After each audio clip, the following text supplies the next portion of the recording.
Welcome, dear students, to this gripping tale unfolding around justice and accountability. Imagine a scenario where a simple distraction led to a tragic accident. In the opening lines, the king confronts the court, asking, "Who is this rich merchant who kept you from finishing the poor woman's jewelry?" This question is a classic example of a rhetorical question, a device where the speaker asks not for an answer, but to emphasize a point. Notice the sequence here. Because the merchant distracted the jeweler, who then disturbed the bricklayer, his wall fell, and an innocent man died. This chain of cause and effect highlights how one action can lead to unintended consequences. The king's demand for the merchant's identity sets the stage for seeking justice. Think about the king's role as an authority figure who must balance fairness with truth. What motivates him? What does justice mean in this context? Remember, themes like justice are universal, found in stories across cultures, reminding us why actions have consequences. Pause for 20 seconds and consider. How does the king's question set the tone for the story? What do you think will follow in the pursuit of truth and justice? Let's shift our focus to the compelling image shown in figure on your screen.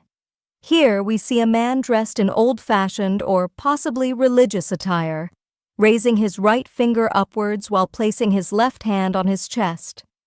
This posture is rich in symbolic meaning. Raising the right index finger and pointing up is an age-old gesture used to call attention to a higher truth, an important fact, or a spiritual ideal. It's like the speaker is saying, "Look up. Pay close attention to this vital idea." Meanwhile, the left hand on the chest is a gesture of honesty and sincerity, telling us that what he says comes from the heart. His serious facial expression reinforces this sense of solemnity. This kind of gesture is often seen in paintings of teachers, preachers, or philosophers, symbolizing wisdom and guidance. The body language here is a nonverbal way to communicate authority and trustworthiness. Pause for a moment and think, what kinds of messages do we communicate with our body language? How does this image help you understand the concept of authority and truth in literature and real life? Now, let's examine how the story progresses with the introduction of the merchant. The goldsmith points to the merchant as the owner of the house whose wall collapsed, resulting in the death. Here, the king believes justice has come full circle, the culprit identified. However, the merchant responds dramatically, denying his wrongdoing by shifting blame to his deceased father, claiming, "It wasn't me, but my father who ordered the jewelry. He's dead. I'm innocent." This moment creates dramatic tension and irony. Though the merchant tries to avoid responsibility, the king sees through this. The merchant's plea introduces the theme of inherited guilt. In many cultures and stories, there is a question of whether children are accountable for their parents' sins. This raises complex questions about justice. Should the son suffer for the father's mistakes? Think about a time when someone tried to pass blame onto others or their past. Pause for 20 seconds and reflect. How does this complicate our idea of justice? Should personal responsibility be separate from family history? Turning to figure, we see a fascinating example of artistic expression and body language. A person has painted their face and body in pink, mimicking the graceful flamingo.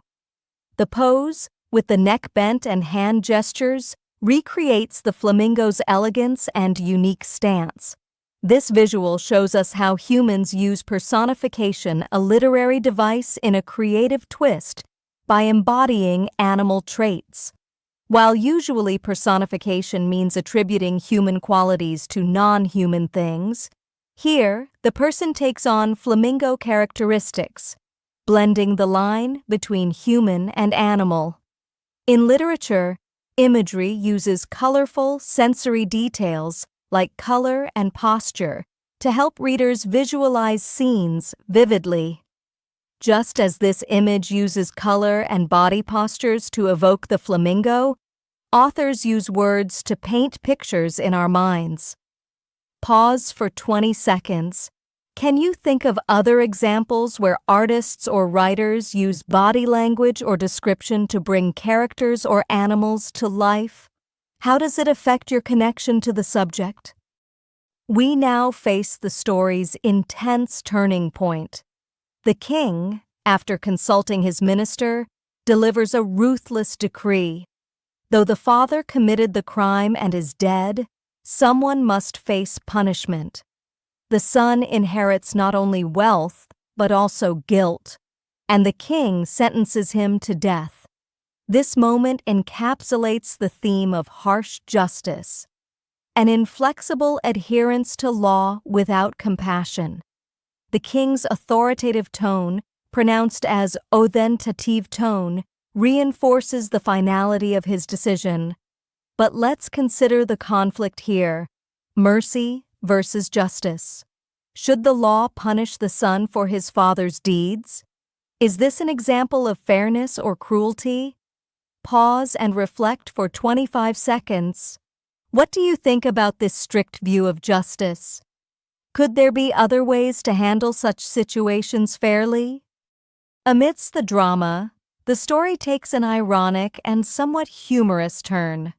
Realizing the son is too thin for the prepared steak, the king and his ministers search for a man fat enough to be executed instead. Their search leads them to a disciple who has been indulging in rich foods like bananas, rice, wheat, and ghee, clarified butter. This is an example of irony where the expected punishment doesn't fit its intended target.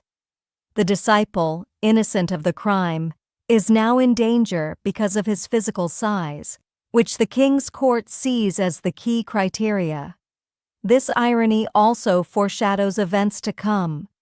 We sense that the disciple might not remain a victim, and that the story may have a twist. Think about situations in real life where unintended factors change outcomes completely. Pause for 20 seconds. How does irony affect the way we engage with stories? Can humor exist even in serious themes like justice? Displayed in figure is a detailed illustration of the human circulatory system, focusing on the arteries and veins in the head, neck, and arms. Arteries, typically shown in pink or red, carry oxygen-rich blood from the heart to various tissues, while veins return oxygen-depleted blood back to the heart. Though this image is scientific and unrelated to the story's plot, its inclusion reminds us of the interconnectedness of knowledge. Just as literature reveals human emotions and moral struggles, science explains the physical mechanisms that sustain life. Understanding such complexity enhances critical thinking and appreciation for the details that make up our world. For example, Poiseuille's law, a fluid dynamics formula, explains how blood flow depends on the radius and viscosity of vessels. How can learning about bodies and science help us appreciate stories about human experiences? Think for 20 seconds how interdisciplinary knowledge enriches your understanding. At last, we come to a hopeful turn in the story. The disciple, innocent and claiming to be a sannyasi, meaning a renunciate devoted to spiritual life, protests his impending execution. Yet the court remains rigid, bound by the royal decree. Remember the disciple's guru's wise words: "This is a city of fools," highlighting the chaotic and unjust nature of the situation. While awaiting death, the disciple prays silently, and through his guru's mystical powers, a vision allows the guru to see past, present, and future. This moment introduces the theme of salvation and intervention. The guru archetype is central here, often portrayed as a wise guide who rescues and enlightens others. Pause and imagine for 20 seconds. What role do spiritual guides or mentors play in stories or your life? How does faith influence the outcome of difficult situations? Let's analyze the king's character by referring once more to the image in figure. The man's raised finger and sincere demeanor symbolize the king's authority and role as judge. He is the dispenser of justice, tasked with protecting law and order. However, his decisions reveal a complex character torn between strict adherence to legal codes and his instincts about fairness. His insistence on punishing the son for the father's crime showcases his hardline stance, while his concern about the disciples' suitability for the stake shows practical awareness. This moral conflict embodies the timeless theme of justice versus mercy. As a leader, the king faces dilemmas about rules, compassion, and the consequences of his choices. How do leaders today face similar challenges balancing law and humanity? Think for 20 seconds about this aspect of character motivation and theme. Here we delve deeper into the story's core themes. Justice and accountability are at the heart of the narrative. Who should pay for the consequences of actions? The son inherits wealth and guilt, sparking the timeless question of inherited sin versus personal responsibility. Fate plays a significant role too. The disciple's fattened body unwittingly entwines him in this tragic drama, showing how destiny and human choices collide. Such themes invite readers to grapple with moral dilemmas, reflecting on fairness, ethics, and the complexity of societies and their laws. Pause and consider for 20 seconds. Can you think of stories or real-life examples where fate and personal decisions clash in determining justice? Let's enrich our appreciation by looking closely at two powerful literary devices used in this story. The rhetorical question. The king's opening question, "Who is this rich merchant?" is rhetorical because it doesn't demand an answer. Instead, it highlights guilt and draws attention to the problem. This device helps to deepen the seriousness and make the listener or reader think critically. Secondly, irony appears when the disciple, an innocent spiritual man, is targeted not because of crime, but due to his body size. This unexpected twist creates a contrast between expectation and reality, making the story more engaging and thought-provoking. Pausing now for 20 seconds. Can you spot other rhetorical questions or ironic moments in stories, movies, or your own experience? How do they affect your understanding? Vocabulary is the key to unlocking any story. Let's explore some important words from our lesson together. The word merchant means a person who sells goods, like the rich merchant in the story who trades or owns property. Summoned means officially being called to appear, like being called to court by a judge. Sannyasi is a word from Hindu culture, meaning a person who renounces worldly life and focuses on spiritual goals. Vision refers to a supernatural or prophetic sight, such as the guru's ability to see the past and future. Finally, ghee is clarified butter used widely in Indian cooking, mentioned when describing the disciples' rich diet. Try using these words in sentences or stories to deepen your command of English and culture. Pause for 15 seconds. Can you create a sentence with one of these new words? Or describe a scene using them? Now let's sharpen our grammar skills by focusing on active and passive voice. Understanding these helps writers keep their stories clear and dynamic. Active voice means the subject does the action. For example, the king ordered a new steak to be made ready. Here, The king is doing the ordering. Passive voice means the subject receives the action. For example, he was rudely summoned back to the court.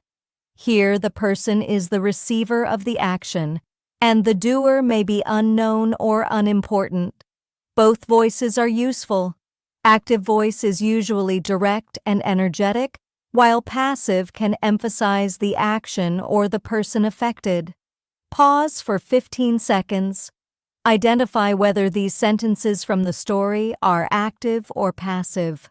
Why might the author choose one over the other? Let's put our learning into practice with exercise. Carefully consider each question and answer thoughtfully. Question 1. Who was ultimately held responsible for the wall collapse and why? Think about accountability and the king's ruling. Question 2. What role does the disciple play in the story's moral lesson? Reflect on his innocence and fate. Question 3. How does the king's decision embody the theme of justice? Consider strictness versus mercy. Fourth, identify an example of irony in the story and explain how it makes the narrative more engaging or meaningful. Pause for 30 seconds to draft your answers. Now, let me guide you through model answers. 1. The son of the original house owner was held responsible as he inherited his father's sins. 2. The disciple represents innocent suffering and the unpredictability of fate. 3. The king's decision shows strict justice, focusing on law over compassion. 4. Irony appears when the disciple, innocent, is chosen for punishment due to his body size, highlighting unexpected consequences. Great work reflecting on these important aspects. As we conclude, let's tap into our creative side. Using metaphors, which are figures of speech that describe one thing as if it were another, you can express deep ideas vividly. For example, you might write, "Justice is a balanced scale, weighing truth and mercy with steady hands," or "Justice is a river that carves its path, unstoppable, yet sometimes slow." Notice how these metaphors help us see the abstract concept of justice in a new way.